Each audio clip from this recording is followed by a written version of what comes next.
hello, people. It's your girl again, Maya. It's been more than a minute, and it's so good to have you back. You're welcome back to my channel. Thank you for trusting me to deliver valuable content. Please do well to like, share, subscribe. You know now. You know now. If you don't, we will not continue. Okay. All right. So you're very welcome back. I'm so happy to be back. In today's edition, I'm going to be sharing some of the things I learned to do when I moved to the Netherlands. Okay, so about a year ago, I moved to the Netherlands to join my husband, and trust me, it's been a lot of learning and growth. And today, I just want to share with you some of the culture shock I experienced and how I responded to them. So don't go anywhere. Stay tuned, stay tuned. It's gonna be fun.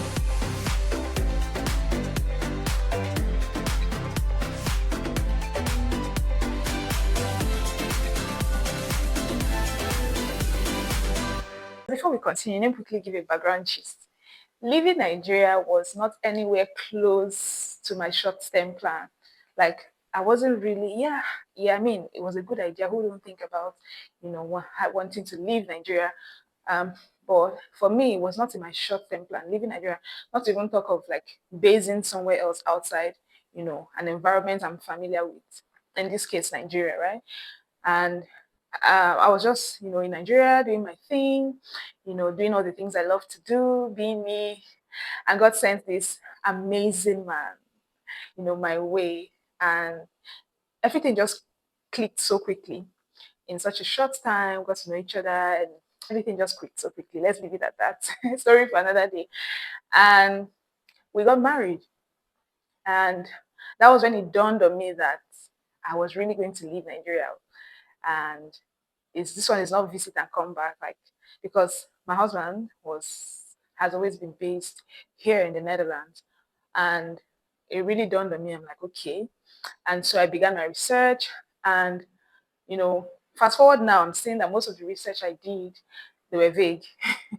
They were not like deep, they were not solid. I don't know, maybe I just had this mind that, oh, he's there, he's going to guide me through and all of that. Like I didn't research as much as I know I would have loved to. I was just doing like surface research, and I found myself majoring on the minor, minoring on the major, if there's anything like that. For example, I mean, Dutch is their first language. And instead of me to be learning, I started learning Dutch. I started with Duolingo, but Duolingo is not structured. All right. So what I'm trying to say is instead of me to like, start investing in learning how to cycle or learning Dutch, properly, I said, you won't believe it. I went to learn how to drive instead. That's what I mean by I was like majoring on the minor. I think I just did not place my priorities right. And yeah, so I what I'm trying to say is that I didn't prepare, as much as I would have loved to, knowing some of the things I know now. And some of the things I'm just going to be, putting them here and there in the video as I share some of these culture shocks and how I responded to them. Okay, finally, let's begin. Enough of the backstory, and let's get straight into it. So number one culture shock for me was that cycling here is not fun, or it's not something you do for fun. It's not, oh, I love to cycle. No, no, no. Cycling here is a culture.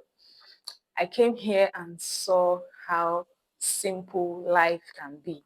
Like everyone is cycling, the branch manager is cycling, the person controlling one big conglomerate is cycling, someone in the government is cycling, everyone is living a simple life. There's no, oh, this is how I should, when my boss is coming, like the life is just so simple, and really everyone is cycling. And it was really a shock for me because like to own a car is not a big deal here, because I mean, who really cares? Nobody really cares about those kind of things, right? So that was one. And of course I had to learn. So we dedicated time to it, and in about 2 weeks plus I was already cycling. Yeah. So yeah, my advice to anybody that is going to be coming here to visit or to stay, just learn how to cycle. Learn how to cycle. I know people that even up till now, it's still a thing they are trying to deal with. I mean, you just have to learn how to cycle if you want to be able to move around, because most times the cycling paths are shorter, right? A distance, that will be long with bus, or what's the other option for transport? When you cycle, you get to your destination faster, right? So yeah, I cannot overemphasize the need for you to learn how to cycle, right? In fact, a research showed that they have more bikes here than human beings. I don't know. It's very possible because you're moving sometimes and you're wondering, all this number of bikes just in this location, is that serious? Is that serious, right? And they also have like bike parts, special bike parts for bikes alone, and those bike parts are marked red, right? So it means you shouldn't be walking there. They can carry anything on their on their bicycles. I've literally seen someone moving out of his house and carrying like heavy things like chairs, tables, because you can attach this thing you use in towing vehicles or something. I don't know what they call it, but you can attach something you can use to carry your stuff, right? You also see people cycling with their children, and I find that really cute. I find it really cute to see people cycling with their kids in front. They have this like a cot in front, new babies. I think there's another one for like toddlers, and then there's another one for you know um, your children. You can carry your children about. It's fun. There's another one I've also seen. Where someone is cycling in front and then another person is behind on the same bicycle. So two people on one bicycle cycling at the same time. And I'm like, okay, do we call this one sesame? Sesame cycling. What if me at the back I decide to cycle backward or something, or not cycle at all? I don't know. It's just fun. That's what I'm trying to say. Like it's just fun. You see all kind of cycles in this place, and I find it really interesting though. Yeah. Well, for me, I've started taking it as one of my means of exercise. I know that when I cycle, I'm also exercising, and you hardly see like people on the very big side. I mean, if cycling everywhere is a lifestyle here, I don't know, but someone once told me that's part of the reasons why you hardly see like very fat people here. You see them, but they're not, as much as you see probably in the US and the rest of those places. So yeah, let's move on to number two. So number two, the first language for them here is Dutch. Yes, I'm sure you'll be wondering how is that one a shock. It was a shock for me because yeah, while I had researched it and I was expecting it, I don't know, just everything was just becoming more real. I came and it was so real that wait, though, somebody wants to talk to me and it's not English they're speaking to me. What are you trying to tell me? Like I've been hearing English or maybe my local language, which is Igbo, all my life. And you're saying somebody wants to communicate with me and they're speaking something else and they even expect me to hear, right? But this interesting thing about these guys is they're really nice people. And so when you tell them, oh, please, can you speak in English? Most of them are always happy to, switch and speak English because while Dutch is their first language, they also speak English, right? It's just that the very first city I came to, is like very, very inside, like the village part. So almost every time you're speaking Dutch. I remember the church we attended when I just came, it was in Dutch. And I just know what to shout, hallelujah, hallelujah is hallelujah. And, it was just really strange to me. It just made me feel one kind of way like, how am I going to deal with this? This is Duolingo. It's not going to go anywhere. This Duolingo I was doing from Nigeria before I came here, it's not looking like it's going to be effective. If I continue with this thing, I'm not going to go anywhere. And so that was, what spurred me to start like a structured learning. And so I paid for a course online, started learning structured, started with alphabet, went on to grammar. And I wouldn't say I'm done responding to this shop because I'm still on it. Right now I'm about to start a physical class and I'm ready for the language. Like, I believe we have the capacity to learn as much as we are willing to. And so initially I was a bit nonchalant, but I think right now I'm more open to learning the language, right? Yeah, I was nonchalant because I felt like, oh, it's not like French that when I now learn it, I would, be able to use it anywhere I find myself. And also, it's not easy. I started and I was discouraged many times. Like, why would one thing mean many things? Why would one word mean many things? It was quite frustrating for me. But yeah, I picked it back up and I'm still here. I'm still on it. I'm still growing. Who knows? Maybe the next time you'll be hearing from me as regards this, I'll be better. I would have grown, yeah, but yeah, I've put in more time and energy. I'm learning it. We'll get there. Okay, so number three, I came and saw how these guys eat bread. They can have it for breakfast, maybe with cheese in the morning. They can have it for lunch, maybe with Hagel swag. That's like chocolate sprinkles. That's what they call their chocolate sprinkles. And also maybe dinner, maybe like mashed potatoes and eat it for dinner, maybe with veggies. And I'm like, what's going on here? How are these people going to live on this thing? You know? And my husband will respond saying, that is what they've always known. The way you is a bar, you've always known them. That's what they've always done. And as long as they're still alive now, it means that it's working for them. So do the one that's working for you. I said, oh, I shall keep prepared that, did I try? I tried a few of the snacks, but it just did not go well with me. So I kept making my own snacks. I came here and TikTok became my friend. I was never a TikToker back home.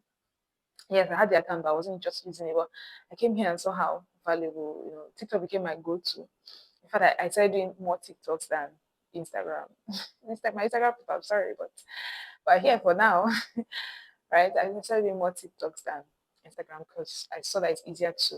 I mean, when I have my chat GPT and I have my TikTok and maybe a few other places I research, I'm good to go to try out new snacks, new this, new food, and all of those things. And new food, especially with what they have here, because getting our fresh food stuff, wasn't easily accessible here.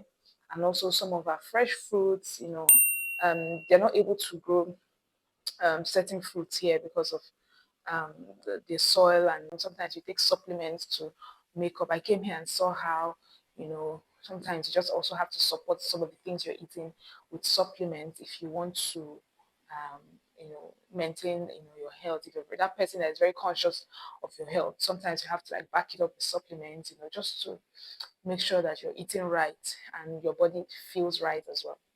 Okay, so that's my number three. Let's move on to the next one. Number four, it was quite shocking for me, to see that you have to book appointments for everything. Like, there's no room for spontaneity. Like, you don't just show up at somebody's doorstep and you expect the person to welcome you and shine teeth with you, and of course, the person can be nice to you, but don't expect anything because you did not book an appointment. Oh my God. I mean, I saw I saw it with individuals. I saw this play out with individuals, of course, with their health services as well. That one is normal. I had read about it, before coming, but like I had an accident twice.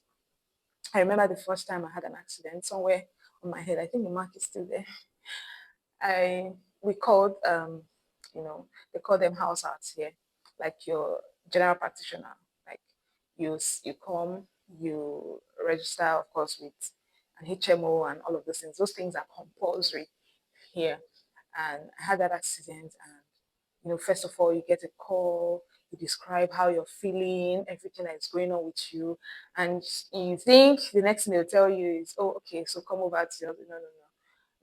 Most times the first response is, oh, drink water, make sure you rested well, take paracetamol.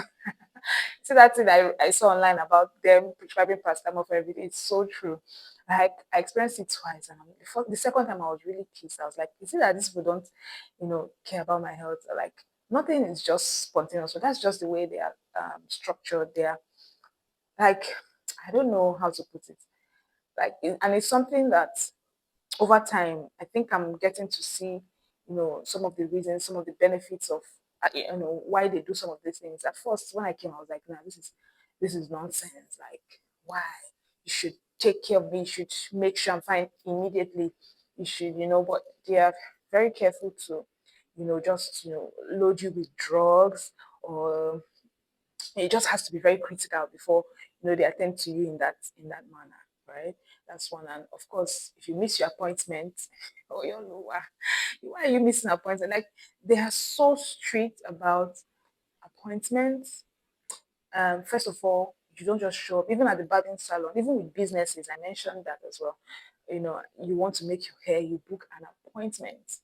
You don't say, oh, I'm going to this shop to go and make my hair. Mama Nkechi, or I need to get, no, no, no.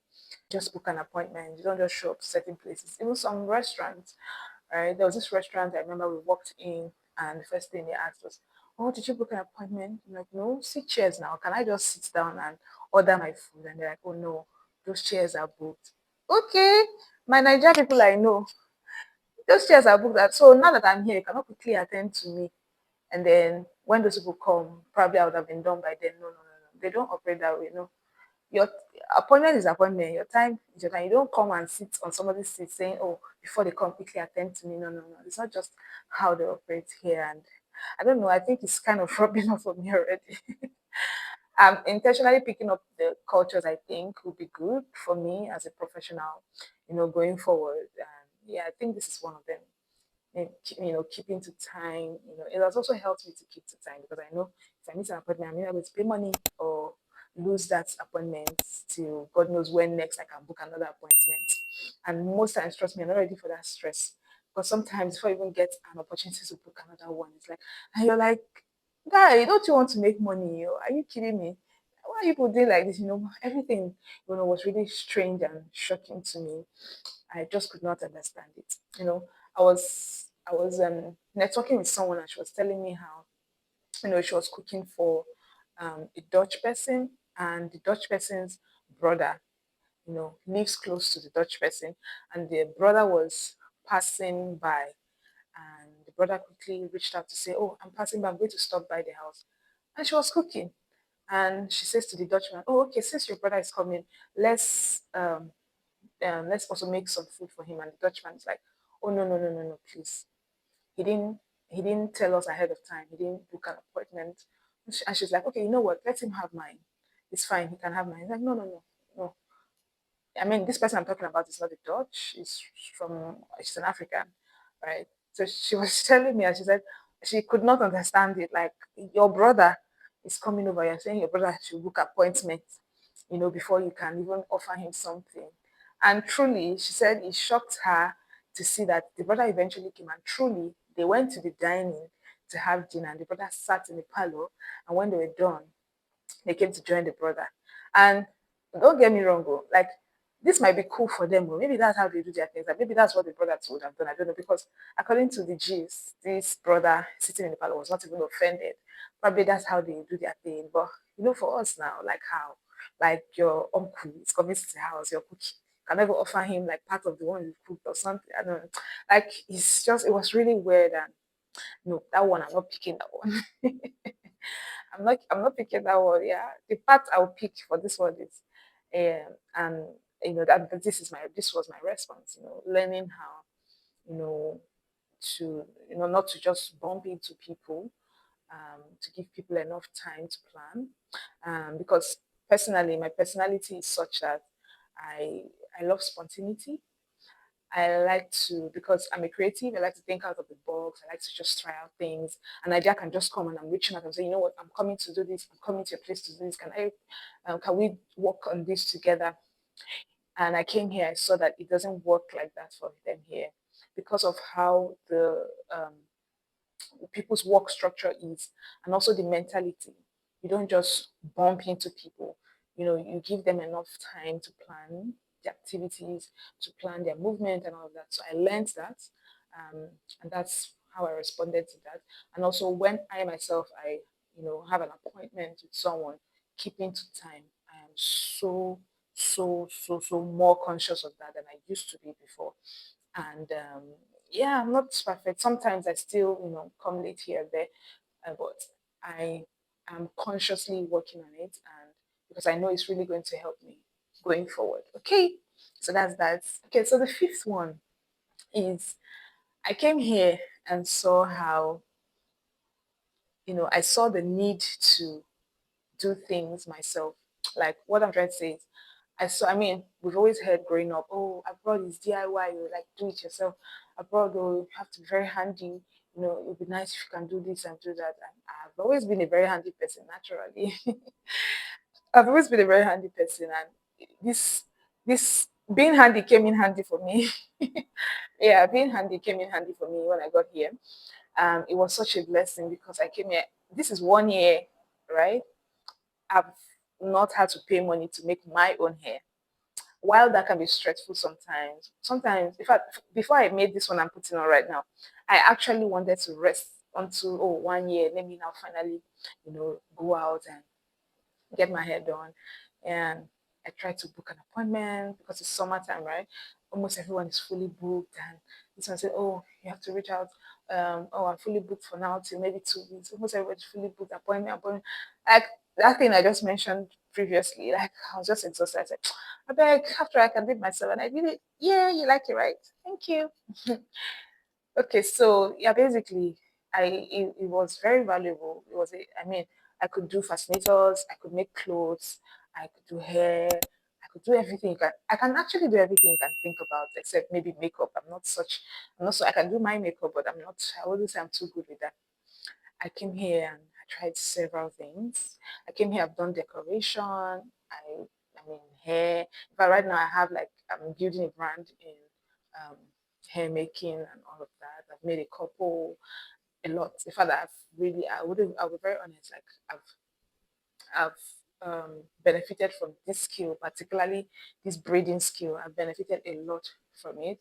Um, yeah, a few other things, being able to fix little things. I've even done one or two fascinators here and all of that. Yeah, I mean, I struggled a bit with um, managing the brand. That's my fascinator brand in Nigeria, and I'm still on it. That one's another story for another day. One day I'll explain how I managed the business. But what I'm trying to say is being handy was very valuable for me, is very valuable for me because I'm still growing, I'm getting better at it. The more you do, the more you get better at it. The more I do, the more I get better at it. So now this is my advice to anyone that will be coming anywhere at all. It might not be to the Netherlands, anywhere abroad. You see, that thing is true. Like being able to learn it, like very handy things, very true. How to fix the bulb, how to do this. Because in this work camp, you're calling a fixer. First of all, you book an appointment before you're able to even find them, and then before you're able to book an appointment, and they'll just come and touch one thing. You're already paying €100 or £100 or $100, and you're like, "Oga, what did you just touch now? That will pay." Let me not even call the naira equivalent. But I mean, it is what it is. Be that because I found it very useful. It really helped me, and it was such a blessing for me. It is still a blessing for me, and I'm so grateful to God for that, and also the opportunity to grow my skills. Okay, all right. So this is where we're drawing the curtain for today. I'll stop here and probably do a part two. Okay, because I've seen that the video is already getting too long. So let's hold it up here. I have like 5 more to share, and hopefully I'll share the part two very soon. Okay, so that will be a bye from me for now. Please do not forget to like, share, and subscribe because somebody needs to see that I'm back. Spread the word, tell your friends I'm back, and I'm back to stay. Okay, thank you so much for loving me. Thank you for loving my channel. Thank you. God bless. Bye.